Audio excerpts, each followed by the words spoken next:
o kölgene erişti. Kimse necə tanıyırsa qoy elə də tanısın. Öyle ola belə. Sonra keçək əsas məsələyə. Ruslan mənə öz kitabını təqdim elədi. Sözün açığı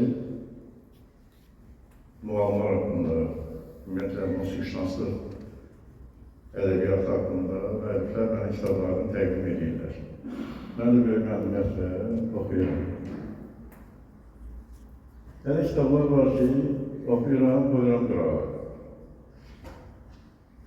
Bir də o kitaba qayıtıram.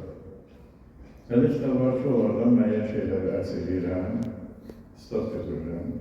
Elə kitab var ki, onlar mənim kitab rəqimlərə qalır. Mənim 50.000 nüsxə kitabım var kitabxanamda. İndi kitabxanaya yer yoxdur deyə, böyük əksəriyyətini kitabxanalara, muzeylərə bağışlayır. Amma yaxşı kitab olanda özündə saxlayır. Mən Ruslan kitabını vərəqləyəndə, əvvəla birinci növbədə səliqə səhman məni tutdu. Ki, bu adam çox səliqəli adamdır. Cümlələri səlisli, fikrini aydın ifadə edir. Tənbəldir, araşdırmacı, alim kimi çətinliklərdən qorxmur. Bir nəfəsi kitab oxudur. Səliqə səhman, mən yenə deyirəm, səliqə səhman oxumayacaq. Düzdür. İndi Ruslan bugünkü gündə öz səviyyəsini nümayiş elətdirir. Ancaq Ruslan həmişə bugünkü səviyyədə qalmayacaq. O inkişaf edir. Onun nə yaş var ki? İnkişaf eləyə də təzdən məsələ qayıtsa, yəqin ki, onu təkmilləşdirmək haqqında fikirləşər və onun yerləri də var.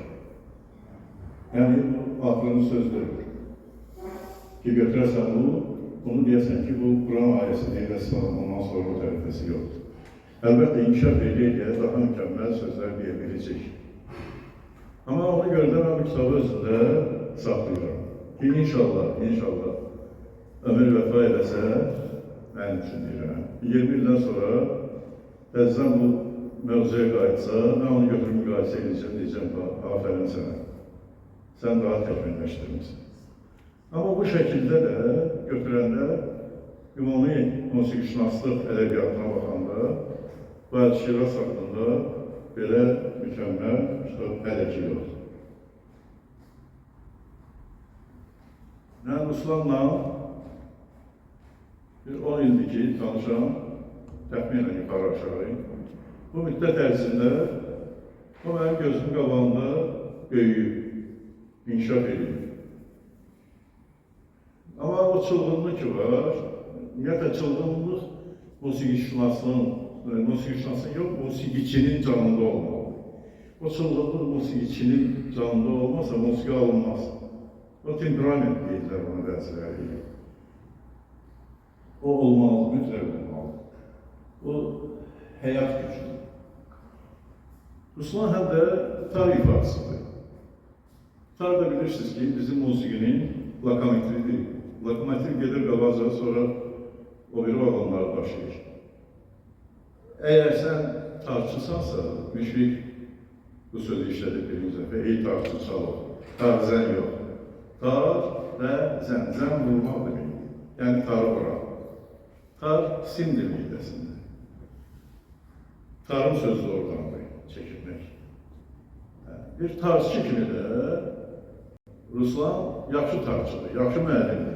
Aynı zamanda kitab da qoyub ortaya. Nə demək olar? Alqışlama olar, Allah başa kimi eləsin demək olar.